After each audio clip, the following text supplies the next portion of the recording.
It is the stunning conclusion of the Hannah Goddard murder case in today's episode of Undead Murder Farce on Exhausted Reviews, where I'm exhausted and I make reviews. And today we're going to be talking about Undead Murder Farce episode 4.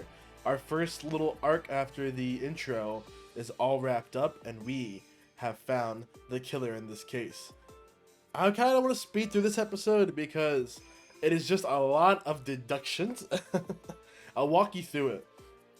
So she goes through her list of people who did not have an alibi for the time being, and we're looking at the chest, and it seems like both witnesses are lying because the murder might have occurred. Bro, it's like, how long is this? It's literally almost 15 minutes of confessions. It's literally 10 minutes of confessions. Half of this episode is just deduction. Literally half this episode is just deduction. But we do learn. So here's the thing. The murderer, the murderer held the stake into the oh my god, there's just so much happening. This story is super layered because a lot of stuff is going on here. But basically, people are thinking, well, if someone drove a stake in through her heart using metal, people would have heard the sound. And even if you had heard the sound, then, you know, people would think it was her. But maybe they didn't use a hammer to do it because it would break the stake. Maybe the stake wasn't even a stake. And he's like, yeah, but I found the stake in the wound and in the storage room. She says, yes, well, you saw the stake and it was covered in blood. But it's possible the murderer used a separate stake, a stake frail enough to be broken by ice. Now let's talk about this bottle. Why is the bottle here? Well, the bottle was dusty on the inside, so it was an old bottle, which means there must have been another bottle that splashed holy water into the scene. But where did the holy water come from? Maybe it was the stake driven through her heart was not silver. Maybe it was something like holy water that could melt and spill the holy water everywhere. And that, honestly, I hadn't even considered that, a stake made of holy water to stab the mom. But it checks out. It definitely checks out, and it definitely, it makes sense.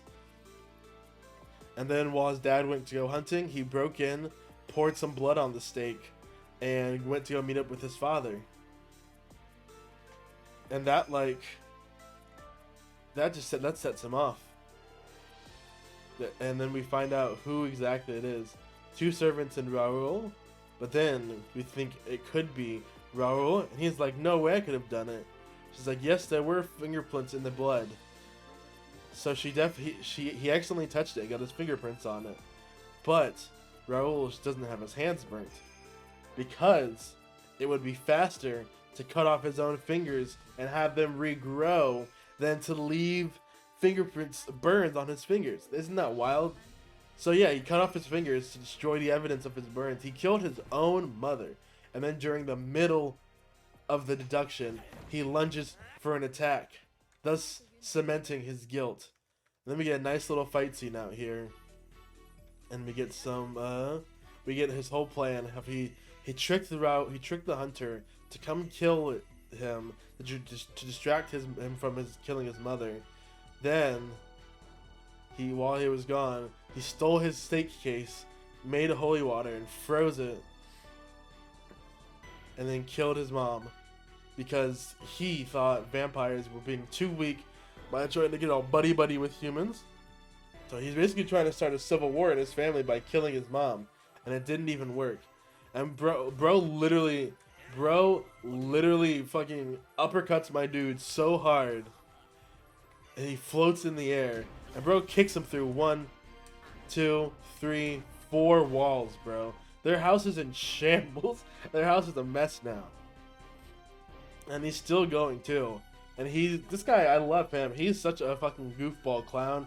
Him goofing around about how there's not him basically telling him a bedtime story before he kills him about how he's the only monster that can kill other monsters. And the blue veins don't make him he's not even human, bro. He's literally telling him his life story about how yokai were judged by Oni killers, the ultimate squad of Oni killers, and he is one of them. So he helped to eradicate all the Onis.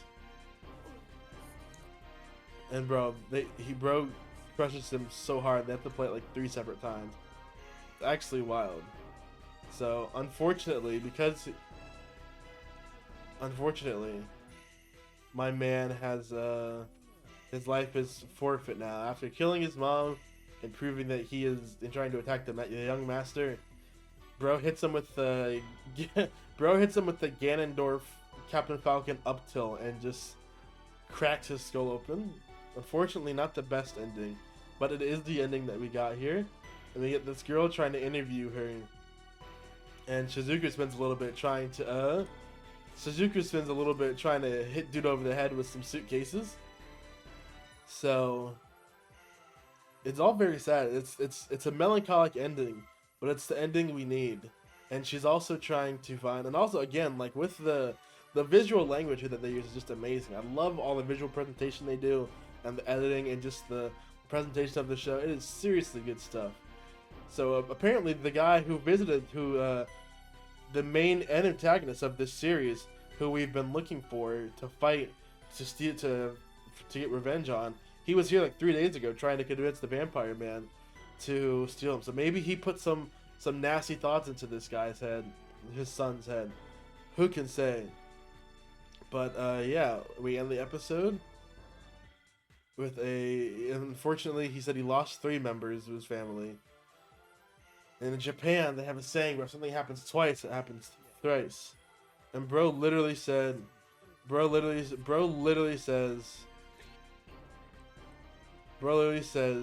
what happens a 4th time will go hard into a 5th. Goddard. Bro's literally trying to be funny, and they literally just leave his ass. And then we cut to the bad guys from the tube. Looks like our main guy has a whole crew of monsters at his disposal. He's got another red-blooded Oni, because there's blue and red Onis in Japanese folklore, so these guys are definitely going to be enemies. And bro literally looks dead. And they're talking about Lupin the Third, so like, honestly, good episode. I'm really happy with this episode. This episode was, they did a good job building it up. I'm not sure if we needed 10 minutes of deduction, but also this show has been like mostly deduction. They definitely saved the action. So all in all, very good episode. Very happy with this. Let me guys know what you are thinking of Undead Murder Farce. Are you enjoying this? Manga/light novel readers, are you guys enjoying the adaptation? Let me know. I'd love to hear your thoughts, and I'd love to see you all in the next video. Peace!